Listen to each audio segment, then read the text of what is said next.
I'm 60 years old. I'll be 60 in a few weeks. And I'm a gay man, and I'm a doctor. I trained as a doctor, particularly as an HIV specialist. And I'm retired now. And I also, you saw the movie We Were Here. I'm good friends with David, who made that movie, and I actually helped name the movie. So, and I just recently watched it again and was brought back a lot of those times. So I grew up on Long Island in New York, and I went to college in Ithaca, New York, in the late 70s. And I was kind of like a hippie. I had long hair down my back, and I, hitchhiked around the country, and I lived in a communal house and was politically active. But I didn't come out as a gay man in college. I didn't come out till later, right till after college. And, I sometimes think that I was really lucky that I didn't come out, because a lot of the men who got infected with HIV got infected before we knew that HIV existed. HIV became known in 1981, and a lot of the men got infected in the late 70s. And I know that had I been an out gay man, I would have been I would have been sexually active, and I had friends in Ithaca who were gay, and they would go down to New York occasionally and have fun. And all of them are dead now, except one. One's still alive, and we're good friends.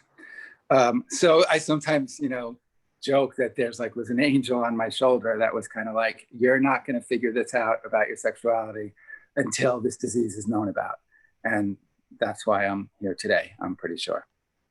Not that definitely was an angel, but because I was closeted. So after college, I lived in a commune, in an intentional community in Vermont, and that's where I came out.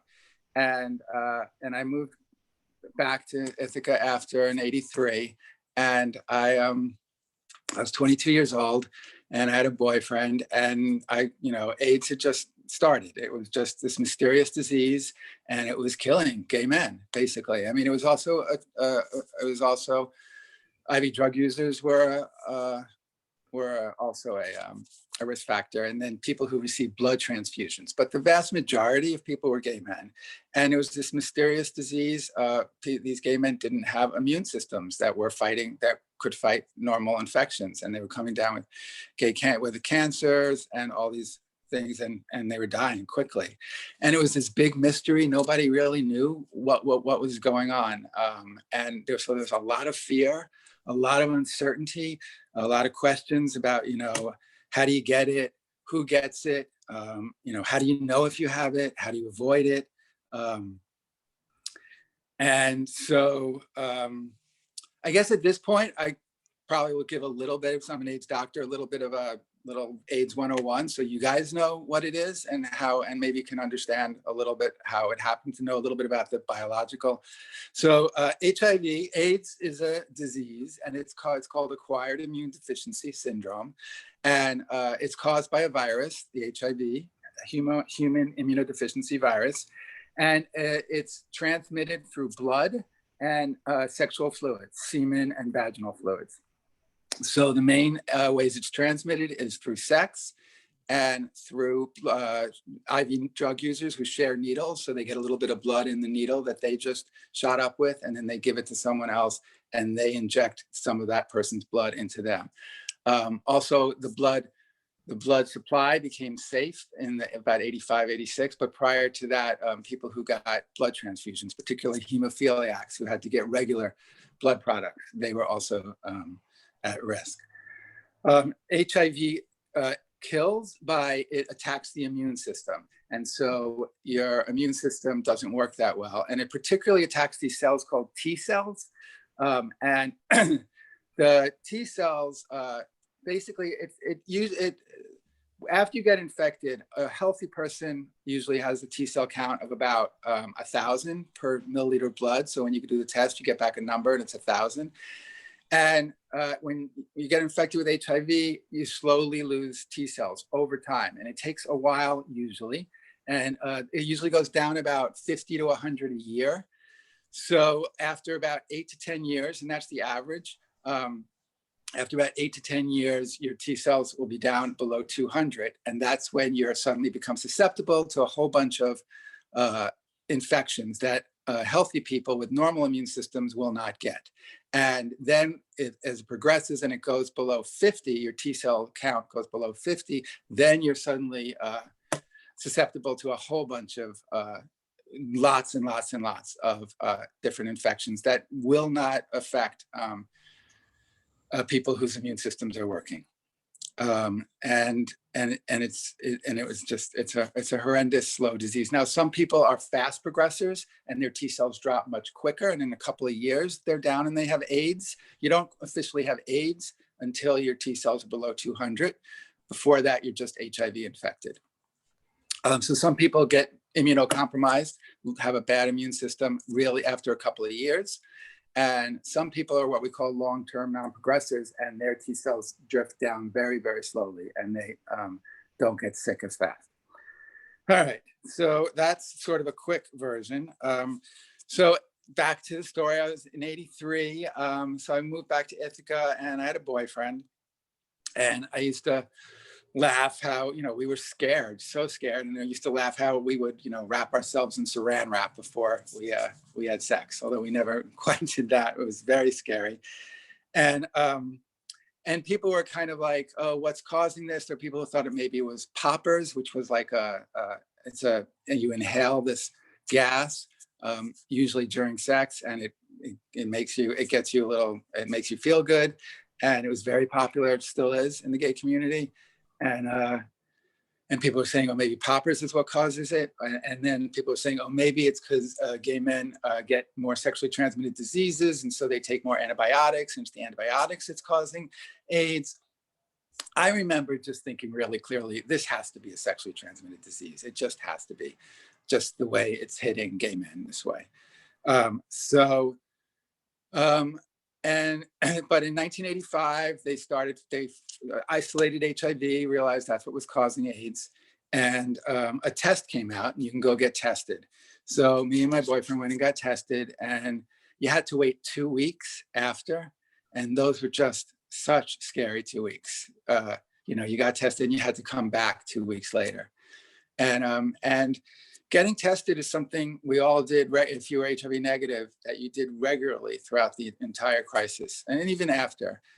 And luckily, eventually, much, much later, in the 2000s, there was rapid tests. You'd go in and you can get a test, and 20 minutes later, you get a response. Then in '84, I went to medical school in Syracuse, New York. I graduated in '88. There were AIDS patients that I took care of, but in Syracuse, which is a small New York city, it wasn't that prevalent yet. New York and San Francisco were the two really big hotspots and the really big cities. I did have a few patients and a few friends who were infected, and I knew of one person who died, but then I ended up moving to San Francisco, where obviously, things were much worse. Before San Francisco, I moved to Cleveland, Ohio. I had a boyfriend, and he lived in Ohio. He was a medical student in Cleveland. And I lived there for about 8 months or so. And I didn't want to do my residency right away. I wanted to take a break. So I worked at a gay community center there, and I worked in an AIDS prevention program. I ran an AIDS prevention program there. And, by this time we knew there was HIV, and we knew that condoms prevented HIV. So this was like a grassroots program. And it was about gay men. We were educating ourselves, and we were talking among ourselves about how to support each other through this time. We gave out condoms in places that gay men congregated. I led this thing called Men in Touch, which was these discussion groups in which gay men, both HIV positive and HIV negative, and also not knowing, we would talk about our fears and concerns and hopes and coping mechanisms, and very much a lot of education and trying to make condoms the norm. I would point out there was a thing in the early days in the gay community that you shouldn't get tested. You shouldn't find out if you were what your HIV status was, because there was no treatment whatsoever. And if you got tested, then you would then we were very afraid of the stigma associated with it, and the fact that there were talks about quarantining HIV positive people and losing your civil rights, and also the incredible, being isolated from society. So I personally was like, I'm getting tested. And I remember talking to my friends and being like, come on, if you had a disease that was going to kill you in a couple of years, wouldn't you want to know? Wouldn't you change your life around a little bit? But at the beginning, that was a minority opinion. And I remember having quite a bit of arguments.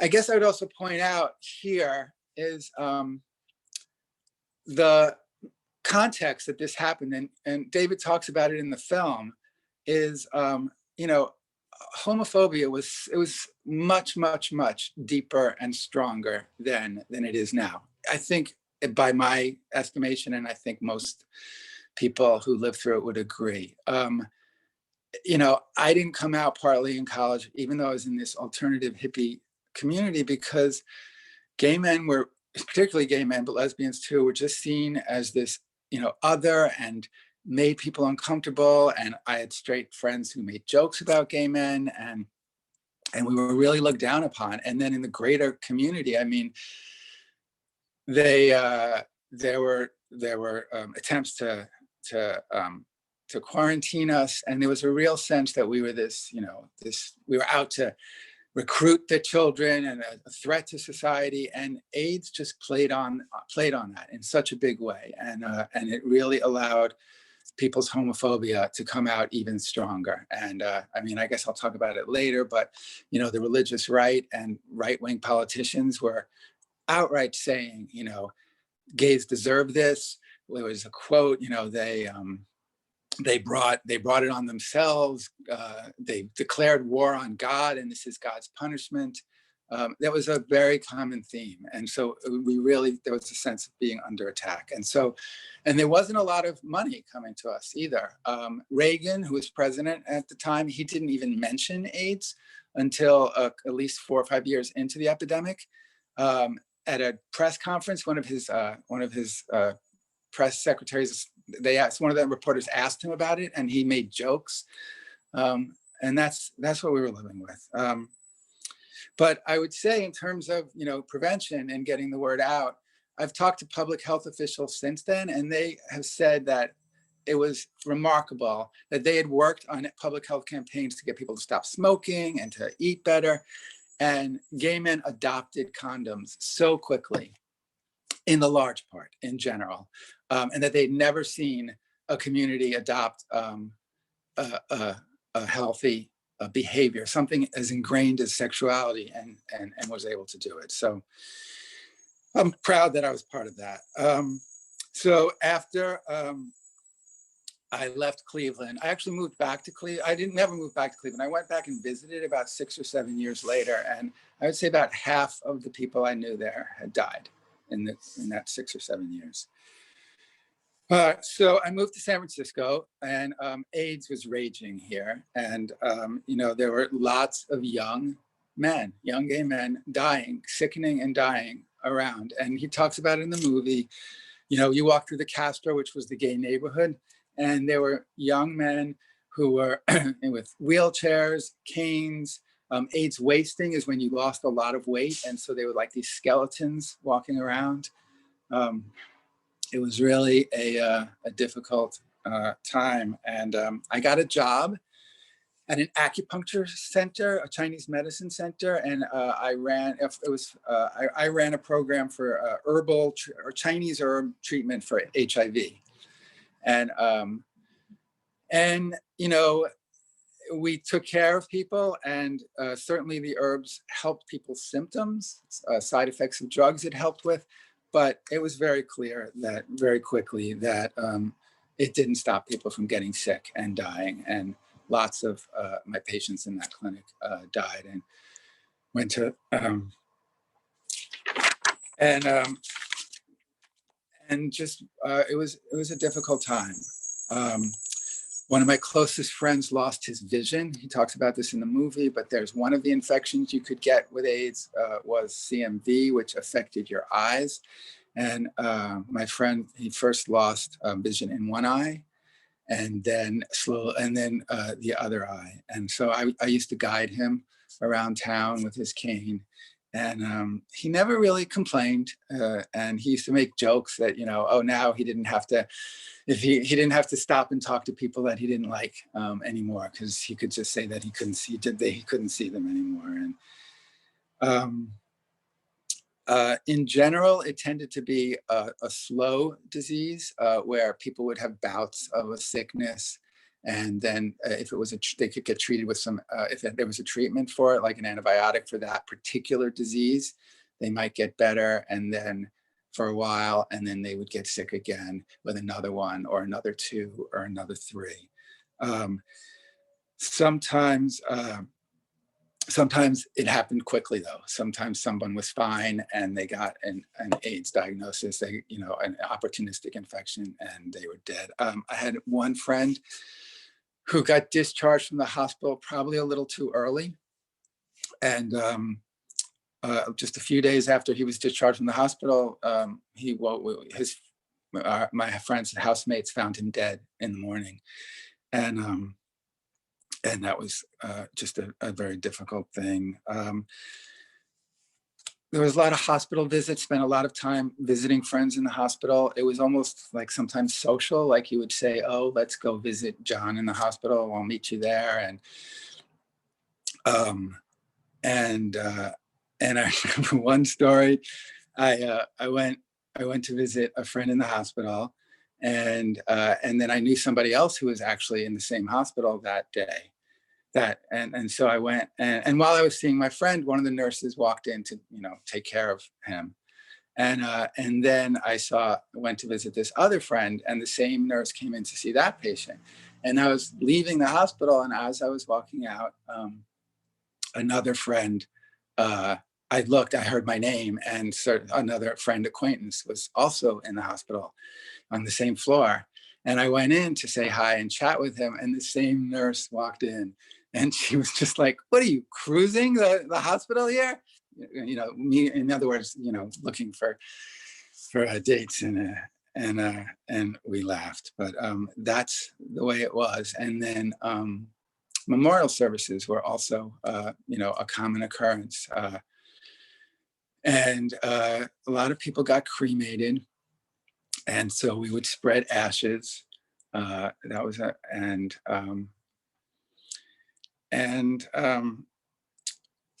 of the things about the epidemic in San Francisco, or the epidemic was, it was affecting my community at this huge rate. And in fact, at one point, in the developed world, it hit mostly gay men and IV drug users. In the developing world, in Africa, it was more of a heterosexual disease. And I remember once my younger sister called me, and she was just like, "Rich, do you know that 1 in 20 women are HIV positive in Rwanda?" And I was just like, B, I would love it if only 1 in 20 people I knew were infected. In San Francisco, at the height of the epidemic, it was 1 in 2 men were infected with HIV. So every other gay man. A story I remember was I had a straight friend here. I had a few, from college, and we would get together. I'd see her like once a month just to catch up. And one day, one time I came and visited her, and she said, "How are you?" And I said, "Oh, I'm fine. I just came from the hospital. I was visiting a friend." And she was like, "Oh, wow, that's intense." And then the next month later, when I saw her, she said, "How are you doing?" And I was like, "Oh, I'm fine. I was just in a memorial service for a friend." And she was like, "Wow." And then the third time I saw her, she said, "How are you doing?" And I'm like, "I just was at a friend's at the hospital." And she looked at me and she said, "Wow, Rich, you live in a different city than I do." And that's a little the way it felt. I mean, there was this, bomb that had gone off, and yet it was kind of only affecting me and my friends. Um, and there was another story about, oh yeah, and then I then decided to go back and do my internship, and I went to San Francisco General Hospital, which was one of the main AIDS hospitals in the world. They had a separate ward set aside for AIDS patients, and they talk about it in the movie. And 5A was the AIDS ward, but what they don't talk about is, there was a waiting list to get into 5A. There were plenty of AIDS patients all over the hospital, and while I was there, I'd say about half of the patients in the hospital were AIDS patients, and it was difficult, So I experienced the AIDS epidemic both as a doctor and taking care of people, and also as a gay man taking care of my friends. So watching my patients die and watching my friends die, and it was very difficult. Now, the doctors, both straight and gay, and nurses, were, for the most part, amazing people who really cared. And I remember there's a doctor, Dr. Constance Wafi. She was one of the first AIDS doctors. And it was a break. I took a break, and I walked into the break room, and she was there, and she was crying, and she was like, I can't watch another young man die. I just can't watch it. And I just, gave her a hug, and we cried a little, and then we went out and took care of more patients.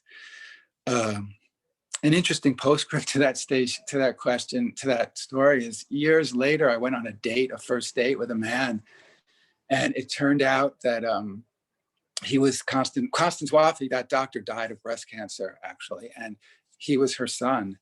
And he talked about how hard it was to come out to her, because even though AIDS was much more under control, she just had this whole, she just was so afraid for his son. And then I remember once a straight doctor friend of mine was talking about how difficult it was to do this work. And it was. But I remember saying to him, I'm like, you go home to your wife and your family and a sense of normalcy. And I don't have that luxury. I go home to, my friends who are dying, and my community. And I guess another story, which is just an interesting story. How am I doing? Oh, well, I was in the hospital. I was taking care of, I had a friend in the hospital that I wasn't taking care of him. And I saw him in the morning, and he was okay. And I saw him after my shift, and he was not my patient, but he was a very close friend. And he was acutely different. He had mental status changes, is what we call it. He was talking about Nazis in the street, and so I went and I looked, and I saw that he needed a CAT scan, because he could possibly have an infection that could be treated right away. And I called the intern who was taking care of him, and I said, he needs a CAT scan. And she was not a nice person. And she said, I've already evaluated him. It's HIV dementia, and I'm not done. And I'm like, it's not HIV dementia. HIV dementia takes a long time. This happened overnight, over the course of the day. And she said, I don't care. And she got off the phone. And so I called the CT scanner and basically didn't lie. I said, there is a patient in room 206 who needs a CAT scan. I never said it was my patient. And so he got a CAT scan. It wasn't the infection. It was something else that couldn't be treated. And it was CNS lymphoma. And he died a few weeks later. But interestingly, the next morning, I had really broken protocol, and, legally was could be all sorts of problems. Is that I ordered a test on a patient that wasn't mine. And my supervisors were very, very understanding. And they basically said, you were right, he needed that test. And if that happens again, you call me and wake me up in the middle of the night, and I'll get the test. But you can't do that anymore. I guess another thing I do want to talk about that was interesting about the epidemic was when I compare those days to now, as a community, I think the gay community was much more cohesive and more caring. We were less superficial. I think we cared less about, looks and clothes and money. And, we were dealing with life and death issues all the time. And I think that when death is so prevalent and around you all the time, what really matters, your relationships with people and your values and leaving the world a better place. And these kind of things were just common. And everything was so precious, and so your highs that you hadn't were so much more important and felt so much more intense, I would say. Um, and sex itself, I mean, when you had sex or had sex, it went through your head like, is this going to kill me? This could kill me. And so it just gave this poignancy. And like, I better enjoy this because this might kill me. There was a friend of mine ran something called the Healing Circle, which people got together and sang and did meditations. And I never knew. You never knew who was next and who was going to seroconvert. I had a friend, I had a boyfriend, and his closest friend seroconverted, and I found out about it before he did because I was working at the hospital. And we were meeting for dinner that night, and we're in the restaurant, and I know his close friend is seroconverted. And seroconvert, I'm sorry, means that he went from HIV negative to HIV positive, so that means he's become infected. And I didn't want to tell him in a public place, in a hospital, in a restaurant. So on the way walking to the car, I told him, I said, I have some bad news. And he said, what? He stopped in his tracks. And I said, it's about Philippe. And he said, what? And I was like, he's positive. And my boyfriend just like fell. He collapsed in the middle of the sidewalk and started crying. And I just got down and I held him and cried with him. There were people walking by us, and then I kind of joked, saying, I guess I should have waited till we got home, or at least got to the car. I was going to talk. I'll say a little thing. There was like this dark humor that existed then. Ways to deal with this terrible thing that was happening. There was a magazine called AIDS Pariah News, and it was done by people with AIDS. And they called the managing editor the Deaditor, and they had an article on AIDS Barbie. They were selling a doll called AIDS Barbie, and it had lesions on it and an IV attached to it. And I remember there was a drag show, and they were singing these songs that were like parodies of pop songs, but about dying and about losing your T cells and losing all the fat. And you had to laugh. Another friends of mine put on something called AIDS the Musical. They made a musical, and it was intense. Sometimes we would go through photograph albums that we had photographs, and there would be these pictures, and we would go through dead, still dead, he's still dead, and kind of laugh. The community was more political then. There was a lot of grassroots activism. There's a movie called, I know you saw We Were Here, there's a movie called How to Survive a Plague that's about ACT UP. And ACT UP was an organization that was based mostly in New York, but there were many chapters everywhere, including San Francisco. And it was started by an activist named Larry Kramer. And he gave a speech in 1987 at the Gay Lesbian Community Center in New York. And he just was very angry and said, why aren't we angry? Why aren't we fighting? Why aren't we demanding more money and demanding drugs and demanding that the scientists do more? And so this grassroots organization started up, and I went to some meetings, but not a lot. I was a little intimidated. I got more involved in another group called Queer Nation.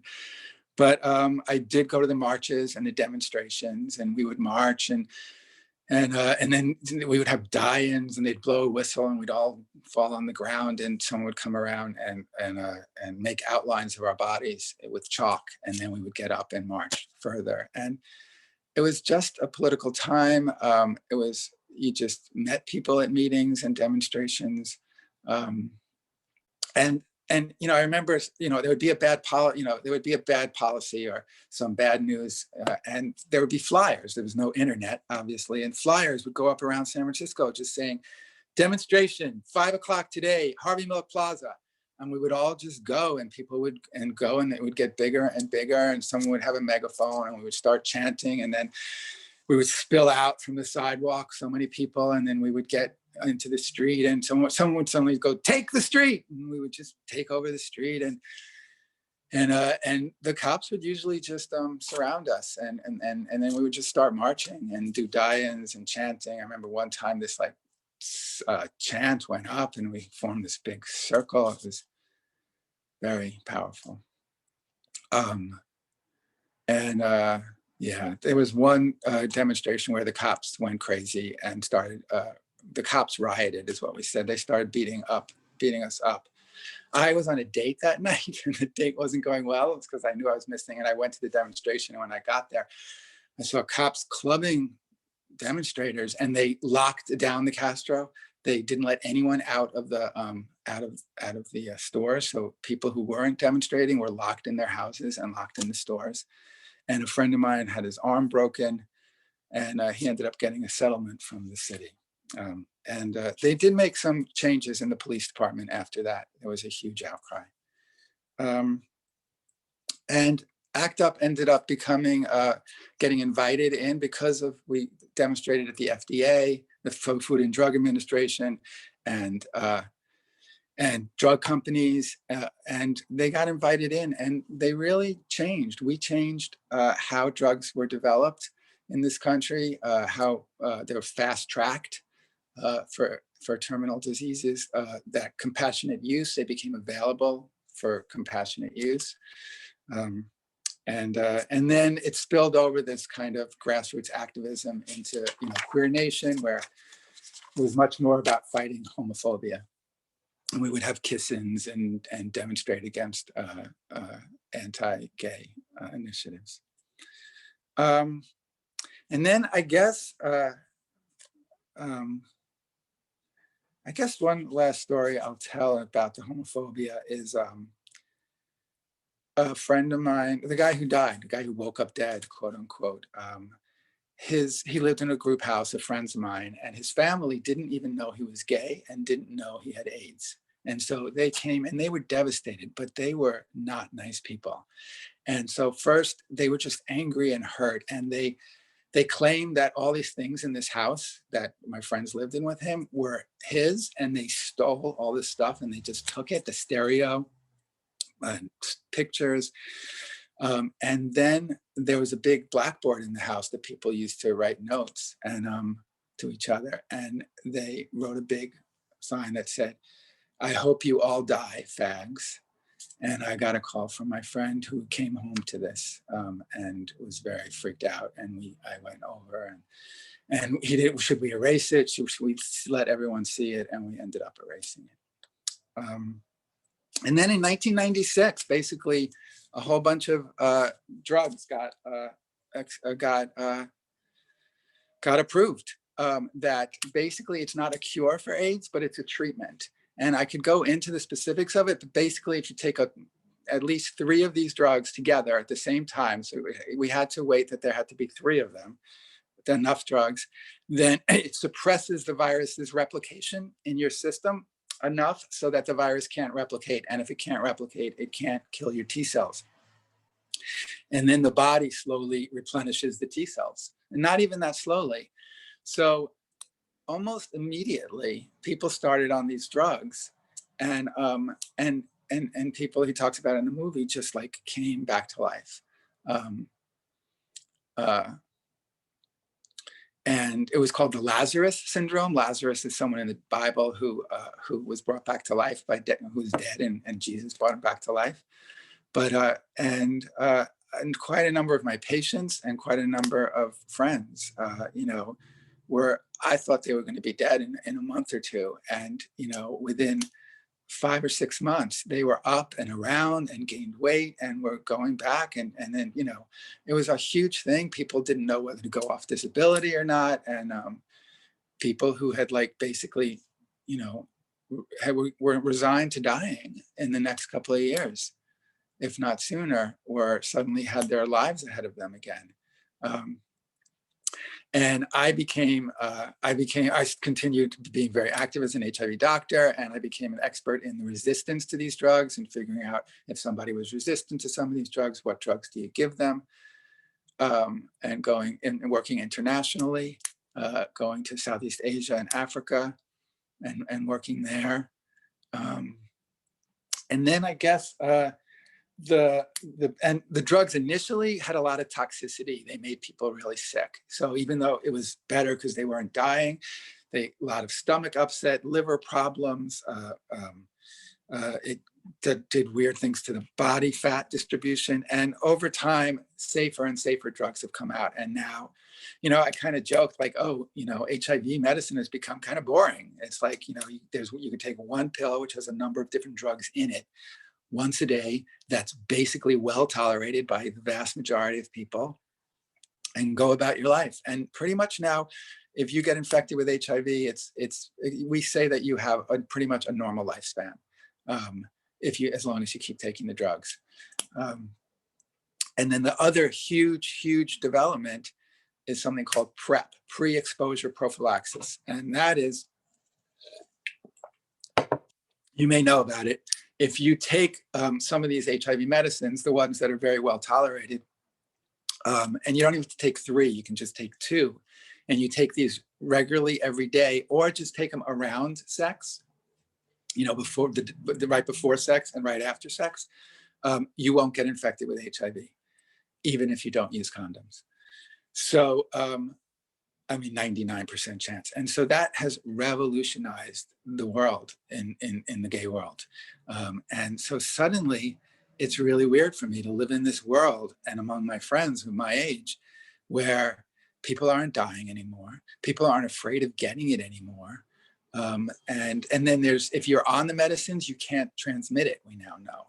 So if you have HIV, if you're HIV positive and you take the medicines, then your viral load goes below detectable, then you cannot transmit it to anyone. So it's a completely different world. And I think I will end there at 40 minutes. Wait, can you hear me? Yes, I can hear you. Okay.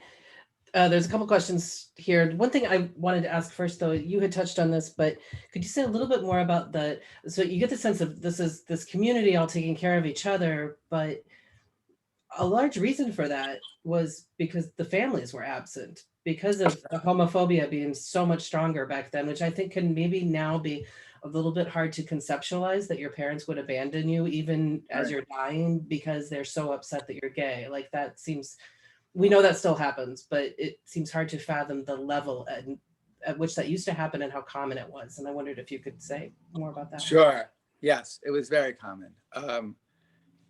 Personally, my mom, Jewish liberals in suburbs of New York, she didn't talk to me for a few years. I wasn't invited to family things. I wouldn't, it was mostly because she was ashamed, and I wouldn't promise that I wouldn't come out to her friends. And I was like, I'm not going to walk in and say, hey, I'm gay. But I'm like, if someone says something homophobic or someone asks about if I'm married, I'm not going to lie. I'm going to live my life.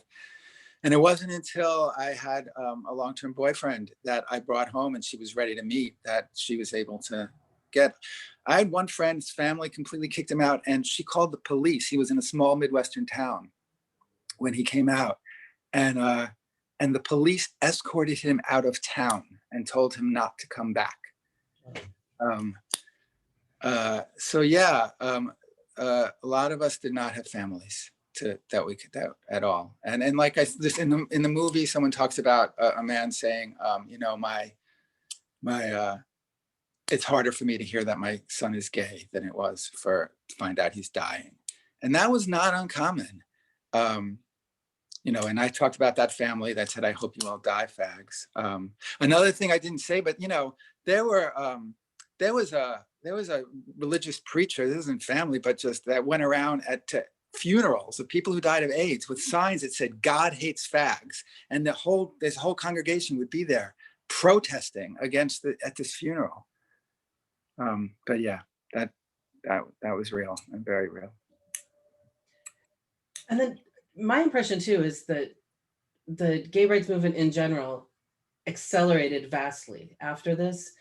And Yes. I often wonder if HIV had never happened, there are a lot of people that I don't think would have come out. They just had kind of no choice but to come out. And once they did, then you kind of see this ricochet of the movement. I know Yeah. gay rights seems slow when you're in it, but compared to other civil rights movement, the progress was pretty quick. And I feel like, Oh, I don't think, I mean, if you had told me when I was in my 20s and 30s, there would be gay marriage in my lifetime, I would have been like, I mean, we all would never, not even a slight possibility. I moved to San Francisco and it was 1989, and there was a referendum on domestic partnerships, not marriage, and it was just in San Francisco, not in liberal gay city. It failed. More people voted against giving us slightest bit of rights. And yeah, but AIDS, in any ways, first of all, it politicized a lot of us, number one. Number two, you had to come out if you were sick and dying. You had to tell your family. Your family had to accept the fact that they had people in their family that were dying. And then also, I think a lot of people did look. We did get pity, and we did get, oh my God, and people saw how we were fighting this, and I think, like, oh wow, gay people aren't just these people who have sex like bunnies and don't care about anybody or anything except their own pleasure. They actually are these deep human beings that are going through this terrible thing and rising to the occasion. And I think that also helped change things. And then, then celebrities started coming out and movies, and it was a change. But it happened incredibly quickly, in my opinion. And I think AIDS had part to do with it. So there were a few questions about COVID. Sure. Let's see. Let me find. So, well, DJ, did you want to ask your question? Are you there? No, that's fine. Okay. Do you want me to? Can I read it? Yeah. Okay. He asked, what parallels do you see between the Reagan administration's response to the AIDS epidemic and the Trump administration's response to the COVID-19 pandemic? And then related to that, Jemmy had also asked if there were people trying to instill fear or spread misinformation to confuse people, the way that we see now with COVID. Right. All right. So yes, there was misinformation, but it wasn't the same kind of thing. It was more just, it was just denial. Like, I don't want to think about this. I don't want to have to, early on, I don't want to have to deal with the fact that I might get infected. And then certainly, we didn't know how, it spread, it wasn't spread. It was, you had to have sex with somebody. You could touch someone, you could hug them, you could kiss them, you could give them massage, you could hang out with them, which is different than COVID, obviously. And, but yeah, there was this information of like, oh, if you're around a gay person, they'll get you sick. And it was, to shun us and to quarantine us.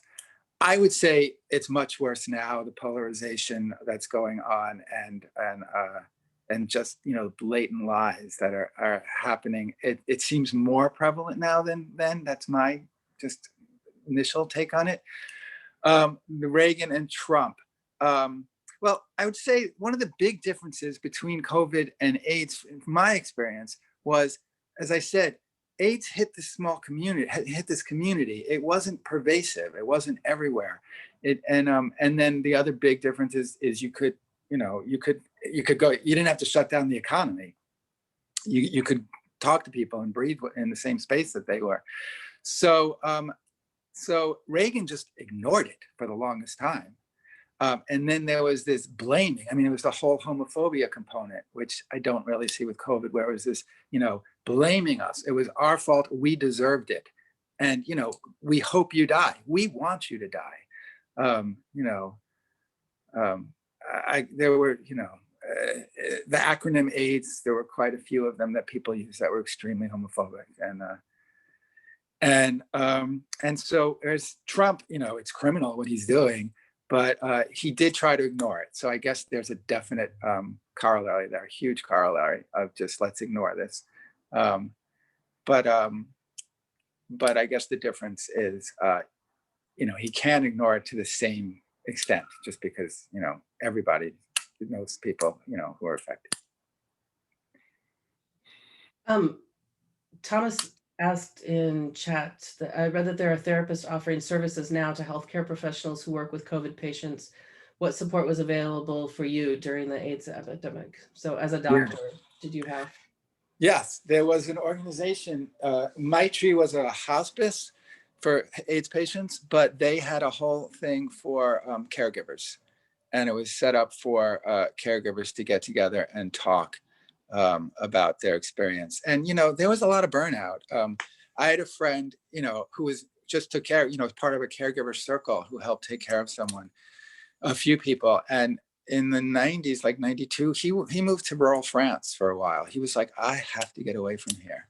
I just need a break.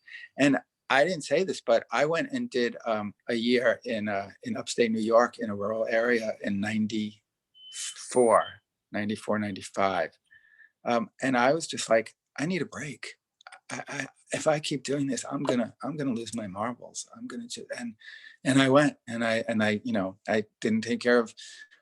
It's funny, they had a little HIV clinic, so of course I worked there, but it was once a week, and the rest of the time I just took care of normal sick people. So people not dying, and young people dying of AIDS.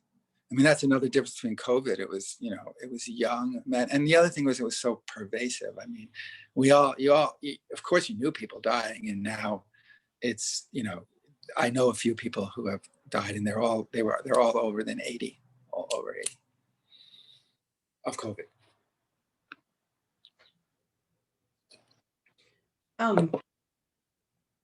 One thing I'm aware of too, and I don't want to minimize the loss of life here, but I also think of the lost generation. This was especially hit New York and San Francisco. So many people working in creative fields. Yes. So I feel like there's a lost generation of art that's missing from this country, a generation of dance, a generation of film, like all of these things that people were, gay men especially, were doing at this time. Yeah. It's just. Yeah. I mean, in New York, there was an organization called Broadway Cares. And during the epidemic, at every Broadway performance, the actors would come out with cans to put money in to help take care of all the people in the theater business who were dying and were sick. And that was something, there was something called the AIDS Emergency Fund here in San Francisco. And in every business, gay business, there were these little jars that you were supposed to put your change in. And it was direct grants to give to people who had AIDS and needed money. But yeah, to get back to that, so many, wonderful artists died. And, I think of the ones in San Francisco I knew. And then to just broaden that, so many just alive, beautiful people who had so much to offer the world and were so vibrant, and they're gone. And I just sometimes think, if they were still here, the world would be a different place. It just would be. There were so many beautiful, beautiful men who were lost. Yeah. And there was a lot of art that was done, and then ACT UP, Keith Haring was an artist, and he died of AIDS, and he did this piece. There's a shirt from those days, silence equals death. It says ignorance equals fear, silence equals death. But he died pretty early on. And then this graphic was the other big ACT UP, was silence equals death, action equals life. And these t-shirts were ubiquitous. There was another one I liked, had two men kissing, and it said, "Read my lips," which was a slogan that George Bush, the elder, had when he was being elected. "Read my lips, no new taxes."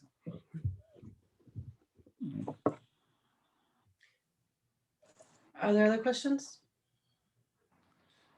Someone asked about insurance, I saw. Oh yeah, are the medicines, the HIV medicine covered by insurance? So what's kind of good is, there was a young hemophiliac boy named Ryan White who died, I don't know, maybe 90 or so of AIDS. And, there was this whole thing of like, he was an innocent victim. He was an innocent victim of AIDS. There was another woman, Kimberly Bergalis, who gave testimony in Congress to increase AIDS funding. And again, she was a straight woman who got it at the dentist's office. That's a whole story. There was a dentist in Florida who had AIDS and was actually injecting straight people with it. And he said, his partner said, he said at one point, no one's going to take this seriously until straight people start getting it. So he was a little bit crazy and an evil person. But anyway, so Ryan White, when he died, they created a fund called the Ryan White Care Act, and Congress has reappropriated every year. And in it, there's something called my brain AIDS. Anyway, it pays for AIDS drugs, and it gives money to the states. And then most of the states give more money. Although there was a point there where some of the states wouldn't cover it. Wouldn't cover AIDS drugs. So that was incredible when trying to find drugs for these people. When I left this out. I worked on a national hotline after, in which I helped doctors around the country take care of their HIV positive patients, and they would call us. And sometimes finding drugs for them was difficult, but for the most part, if you have private insurance, they're indicated and they're covered. And then if it's not, they were covered by. I can't remember the name of the program, but anyway, this federal program. So for the most part, they're covered if you take them. I don't know what they cost, but I would imagine that it's cheaper to pay for these drugs than to pay for the care for whatever you're going to die Exactly. of. And that's a big policy point that was made to get people to get the government to pay for these drugs. And the insurance companies. It is so much cheaper to pay for these drugs than it is to take care of people who are getting sick, hospitalized constantly, and dying.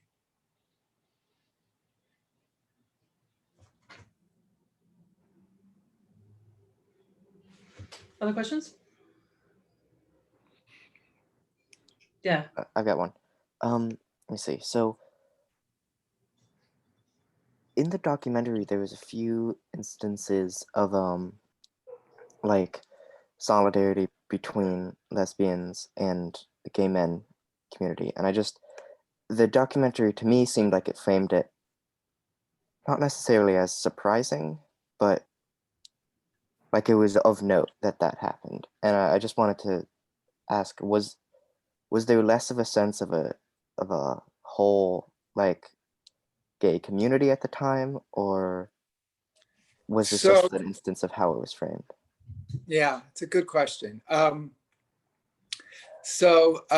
Yeah, I think there was less of a whole gay community. So on one level, there was all this external homophobia, and lesbians and gay men were both the brunt of that. And so, I worked at the Gay Community Center in Cleveland. I worked hand in hand with lesbians, and there was a common cause. At the same time, the 70s was a time of the women's movement, and there was a lot of lesbian separatists that was part of that community, and that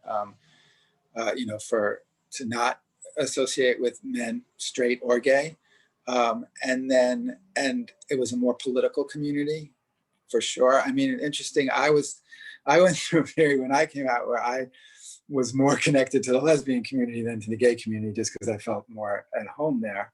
But so there was, I would say that, and so there's yes and no, and there clearly was a sense that once AIDS hit, that many lesbians came up and helped take care of men, and they talk about that in the movie. And Shanti Project, he talks about this organization where you volunteered and you got paired with a person with AIDS, and then you help take care of them. And Shanti is still going right now, and they're actually delivering food for COVID patients now, for COVID, for elderly people who don't want to go out. But a number of my friends had Shanti volunteers working for them, and they tended to be straight women and lesbians and other gay men. But a lot of lesbians were involved, I knew. So I guess that, I don't know if that answers your question. But I think, yeah, there was definitely a divide. And I think AIDS did help bridge that. Thanks. Yeah. We've got a couple of minutes. We have time for maybe one more quick question.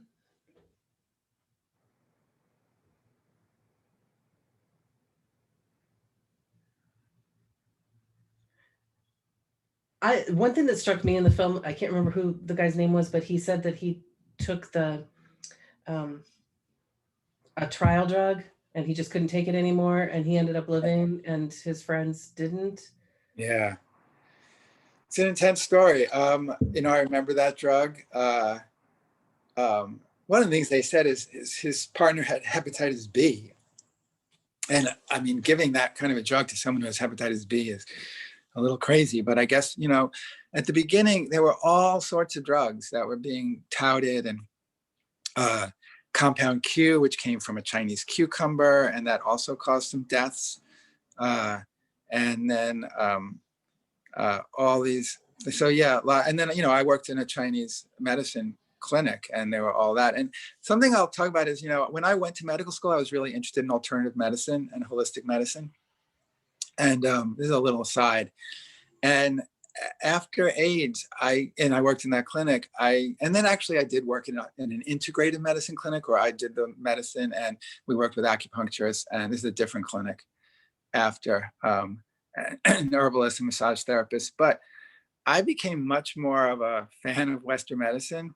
And that was, when people say, you know, people would talk to me about, oh, what about taking this instead of antibiotics or doing this? And I would just be like, I'm a fan of Western medicine. It was because of AIDS, because I just, you know, people were trying all sorts of things and they were dying, and nothing was helping. And then along, you know, finally Western medicine figured out these magic bullets that could just attack the virus.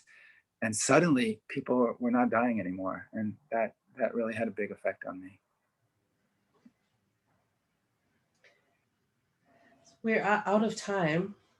Okay. This has been really great and very enlightening. Thank you. I'm going to put a link to How to Survive a Plague Right. in the comments. And I was also thinking about Larry Kramer's book. Is that something that you would recommend? The one that I have here is Reports from the Holocaust. I don't know. Reports from the Holocaust. Yeah, that's a powerful book. I looked for it because I used to have it, and I couldn't find it because I was thinking, you know, reading some of his stuff. But actually, I went online and I found that I bought it. Although I had an original printing, which I bought for $1 at a used bookstore, and when I went online, it was $950 for an original printing. So. Oh wow! Oh, you could have. Oh man. But anyway, it's just interesting. You know, I'm sure these shirts are worth a lot. It's kind of, you know, I don't know. It's a little funny that, you know. I have the pin from that era. I don't have a shirt. Right. But yeah, what he said, they were ubiquitous. The pink triangle, the silence equal death sign. I remember that was everywhere in the early 90s. Yeah, and you know, I was walking through the Castro the other day, and someone had put a big silence equals death sign in their window. I'm sure it was about COVID. Yeah. And I was like, whoa, look at that. Things come back. Yeah. All right. Well, thank you very much. Sure. You're welcome. And we'll see everyone else next week. All right. Okay. All right. Take care. Bye-bye. Thank you. Thank you.